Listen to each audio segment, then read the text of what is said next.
Hey guys, welcome back to the channel.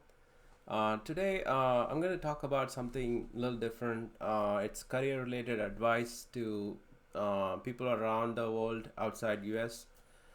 And it could be in high school or or an undergrad degree you're studying there, or you're in a graduate degree you're studying there, or you're working there for a company.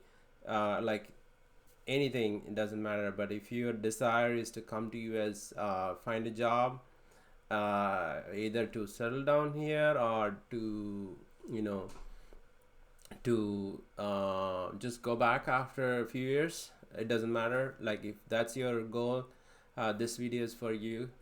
um, and uh, and like basically like let's start from the high school, right? You're in high school, you have a desire to come to US for a job, but you don't know where to start, right? And basically like what you should do, if you wanted to come to US right away, right after high school, you should find English as a second language course in some community college. There are so many community colleges. If you try to go to 4-year college, there are like a 2-year college that's called community college in US, and then the 4-year college, right? 4-year colleges like everywhere, universities, right?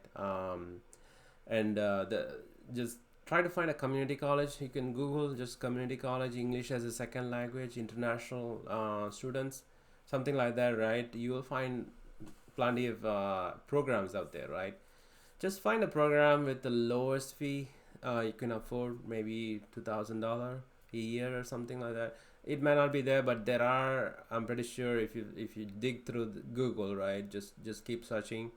You'll find a place somewhere in the U.S. In it could be somewhere in a small town. It doesn't matter for you, but once you find it, apply for it, and write up a statement of proposal, right? Statement of purpose, SOP they call it, and write up something like, you always wanted to learn English, and but you don't have chance in your country because nobody speaks English there, or maybe the people speak but they don't speak the same way that Americans speak. So you wanted to, learn that, from the gurus out there in US, right? Something like that. You can also find samples out there. Just Google for statement of purpose for that purpose, and then just you can find like 10 samples and then just mix them up in, just create your own phrases. Don't plagiarize anything from those, but just take everything and then just create your own couple of pages, write up, and then submit your applications. Once you do that, you might get admission. Then you go for a visa interview. You may get rejected, but you may get accepted. It depends on your luck or other factors involved, right? Once you get visa, you just find a ticket, and then come here. 2 years you can study, 1 or 2 years, whatever the program. During that time, you can actually work 20 hours a week. In sometime in college, somewhere in labs, other places, like just try to find a mentor during that time, and then you can actually convert your 2-year degree, maybe find another degree, right? Another and then just get in admission there while you are here, and then you can transfer your visa to that institute, right? That you can do it. So all these things, like you are coming as a student, and then slowly getting getting your education here. That way you have a entry to job over here. Or if you already have undergrad there, and you should come to graduate degree here. For that, you have to write TOEFL and GRE, two of those exams, and look for just, even in you are in an undergrad first year, second year, right? You start preparing for this TOEFL GRE, see what is in there and start preparing for that, and then look for the course that you are interested in. Say, based on, you can come for computer science, information science, data science, Those are some of the hot topics, hot degrees out here. But you can look around and see the area that you're interested in, like even biotechnology, right? And those are some of the things that you need to contact the professors over in different colleges. Just email them about if they have a graduate research assistantship, something called GRA, or graduate teaching assistantship. If you know how to teach the undergrads, then you can get that. So that basically covers your tuition and the fees in the college, and also it gives you some kind of stipend, right?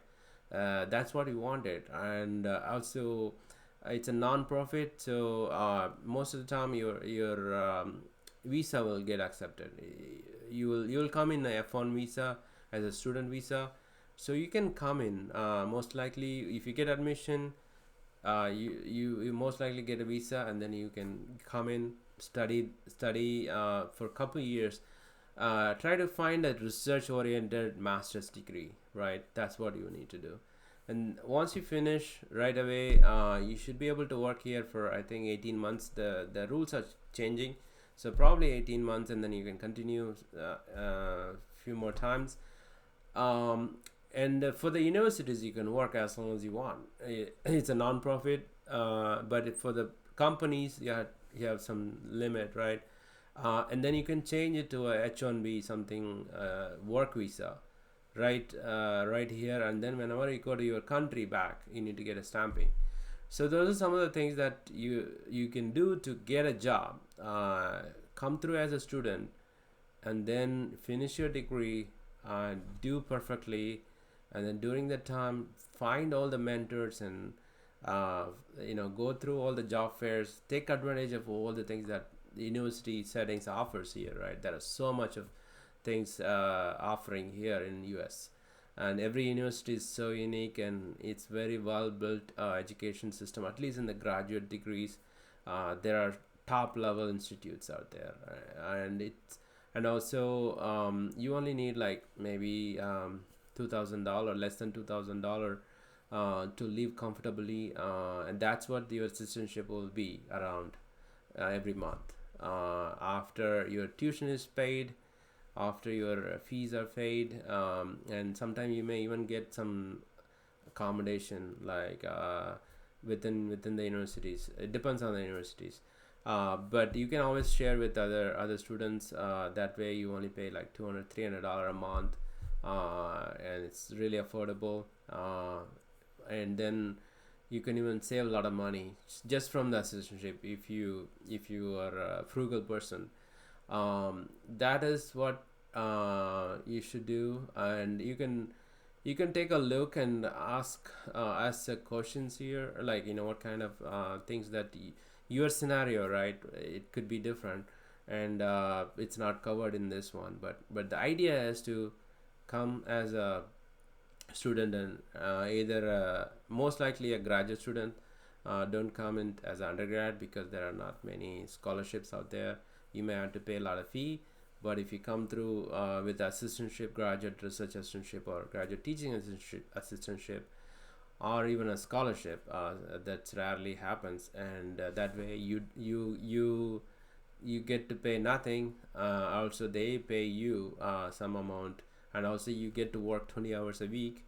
That way you can make extra money on top of the assistantship they're giving. Sometimes the assistantship itself is the work. So that's what the story is. And if you already have a job back your home country, right, outside US, you can try to find a job related jobs. Most of the jobs here, like a technology related jobs, IT jobs, business analyst jobs, and if you can show experience, if some of the companies can sponsor you to come here, that's all you need. Like Infosys, ACS, or TCS, or other companies out there. Those are some of the companies that you need to get in touch in your home country. What companies people are just look through LinkedIn and see what other people from your country are here. How did they come? What where they were working before. Just dig through all these things. You have to just take a pen and paper and just start making this plan. This will give you enough path, enough, what you need to do next, just like playing chess game, right?